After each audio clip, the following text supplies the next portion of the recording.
Hello, everyone. Welcome back. Today we're looking at the Mean Dog. The Mean Dog was first released back in the United States in 1988 and included the driver Wild Card. The Mean Dog was also available in '89, and unfortunately, like so many other vehicles, third year it got discontinued, and this time it was discontinued in 1990. All right, so we do have a nice picture of the Pilot Wild Card version 1. Wild Card was released with the 7th Series 1988 packaged exclusively with the Mean Dog heavy assault vehicle. It was also sold in '89 and then discontinued domestically in 1990. So then we get to look at the different pictures that we have here on Yojo.com. So we do have a nice picture here of the Mean Dog. I can't say front; it's like a front isometric here, as it labels that. All right. And then we have a nice separated view of it, which, as I did this, I didn't fully separate the cannon from the back. I left that kind of connected there and, just trying to keep this a little simplified as I could because it is two different vehicles as it is. So just kind of going from there. As we have some nice pictures, there was a file card on the back here, like they did on so many boxed vehicles with a driver. We would have the file card on the back, and then the instructions on how to get everything put together for us. And then we have our schematic. So, we see this, and this is where I was taking the inspiration because it only shows it broken down in two different forms. So we do have the scout vehicle and then the automatic cannon vehicle.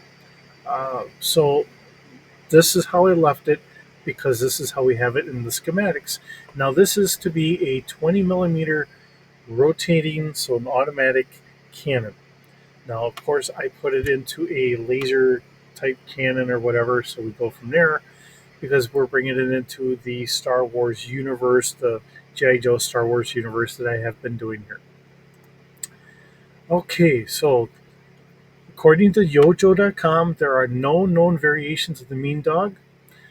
The vehicle construction, the mold was reprinted and retooled for the following vehicles, and there was no other usage for it. So it was a one off just of its own for 3 years. And then the Indian version of the Mean Dog was also released in India by Fun School in the late 1990s. And we have some different wording here so that way it works for this is the international GI Joes. So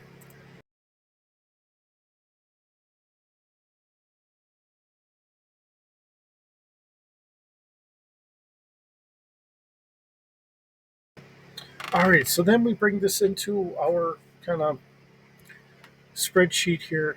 So we do have the Mean Dog. So the automatic cannon vehicle, so that's our rear vehicle here.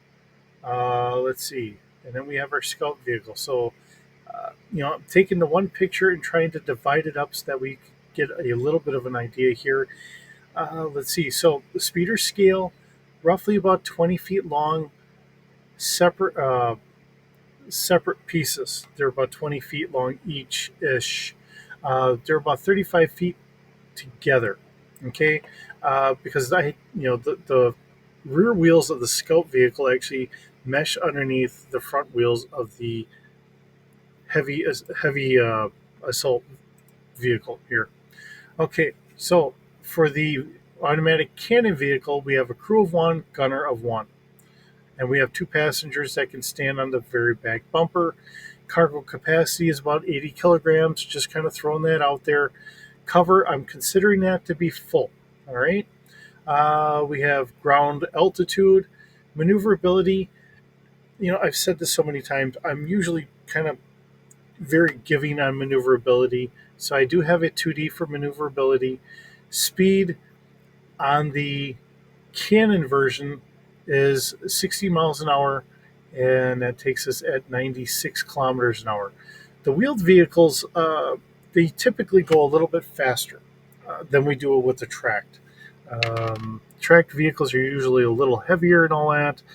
Um, I know the today's modern military does like the wheeled vehicles because they can get them onto highways and that without having to throw them onto a trailer and everything else. So I figured if I make it about 60 miles an hour, that should kind of fit. So that's why I did that.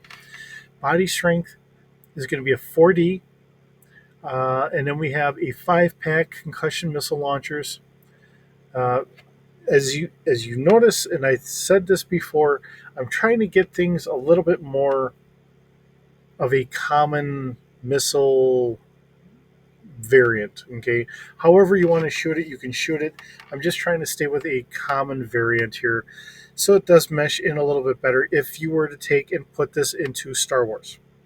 Okay, that's the reason why I'm doing it. And if you want to take older vehicles and say, hey, the standard missile is this, and that's what we're going to go with, by all means, go for it. Like I said, that's where I'm trying to go now. That way, we have different names for this one and that one and everything else. It amazes me because Hasbro had gone through and done all that, and yet in today's modern military, all across the board with all of NATO allies, we're using similar weapons.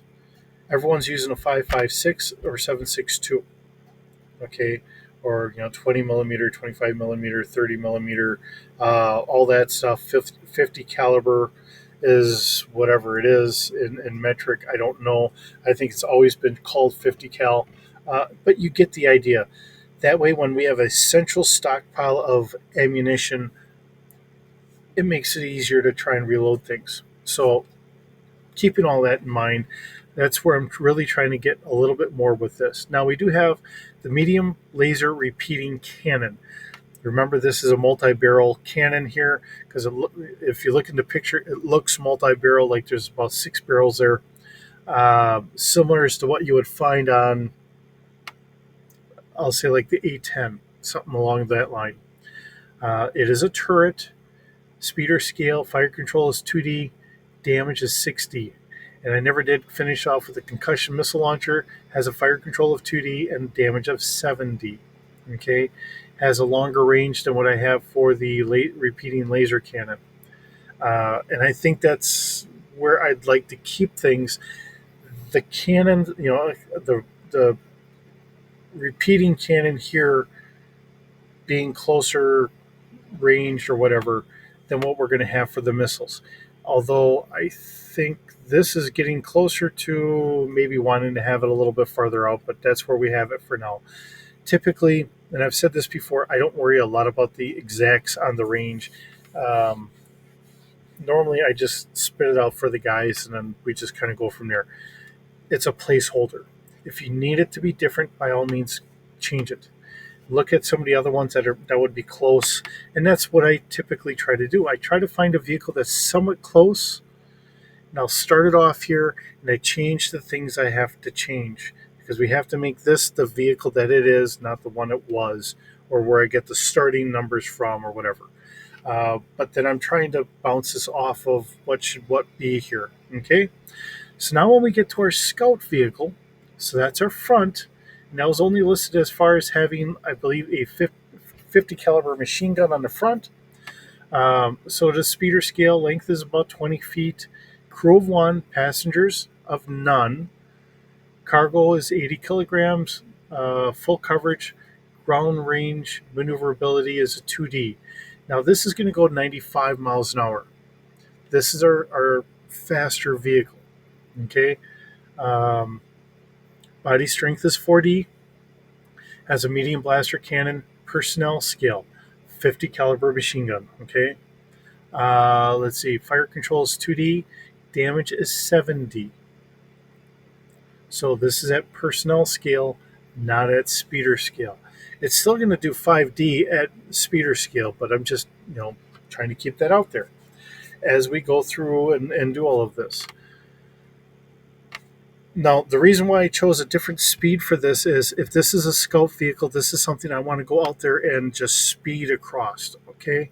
That is really my goal here is I want this to be a fast-moving recon vehicle. Now, yes, it is tied to moving the other one, And yes, you could link them together and probably have one person drive it out there, but you're going to need that huge crew of at least 3 people in order to do everything.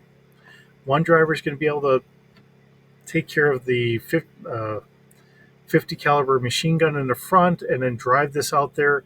He can jump out, jump into the turret or whatever. Um, and I figured that whoever is doing the driving on the base here is going to take care of the missiles, because if you're facing backwards, you're not looking in forward and figuring out where the missiles need to go. So that's the reason why I was doing that. I figured, one is doing one is doing the other, and that's why I have separations the way I do. As always, if things don't work for you, by all means, change it to make it work for you. I'm assuming we're looking at this for a role playing game, although I'm pretty certain there's some guys that just like listening to how I think things should work on this. Whether you look at me and think I'm way off left base and I'm in La La Land, or maybe you agree a little bit. But it's always an interesting take on this, and I am in no means, in my own mind, an expert at this stuff. I enjoy the series. I enjoy making the vehicles, and as we keep going, you know. But I do admit sometimes I'm struggling on trying to find what the vehicle should maybe be a replacement for from something that we've already had. Because as things keep progressing, we're going to start phasing out other vehicles as we're continually changing to upgrade or whatever else. And I look at GI Joe as a test bed unit in a lot of regards. So we're going to test bed some machinery to see if it'll work for the main line forces. And if it seems like, we ran about a dozen of these and it really didn't work out, it just goes to the wayside and then they're on to the next one. Uh, and it's not up for me to decide which one would be the long lasting vehicles. It's up to every individual who would run the game or every group that would do it. Um, and you could easily just say, well, like the Night Force group is going to do one, the main line is going to have a hodgepodge of everything, and Tiger Force is going to do something, and Sky Force is going to do something, and Force XYZ is going to do something else. You get the idea. Uh, I envision anyone that's playing this come up with your own group and just run with it and say you're based out of wherever, you know, and you just kind of go off of that. And then you can just run your own characters. All the main characters are going to be at the main base or they're doing whatever else. Your group is the main characters for your new group in whatever theater you want to do. Not saying that you couldn't link up with some of the other guys and run along with them, but you're your group. So keep that in mind. And I think that would work very well with classified if you're going to run classified figures, because I see so many people trying to find different vehicles that will work for doing vehicles for classified. You're your own group. Run what you can get. Maybe you're a test bed for some different vehicles that we don't even get to see here. That was one of the things that George Lucas had mentioned about with Kenner doing the toys. They're just off-screen toys. Your unit is off-screen stuff, whatever. Maybe you're running regular 3 3/4 inch figures, and you have the regular vehicles. Go for it. It makes it a lot easier, and then you can get more figures on a pool table compared to what I can. You get the idea. So with that, thanks so very much for joining me today. It's always great having you stop by. Hope you have a wonderful day, and we'll see you in the next video.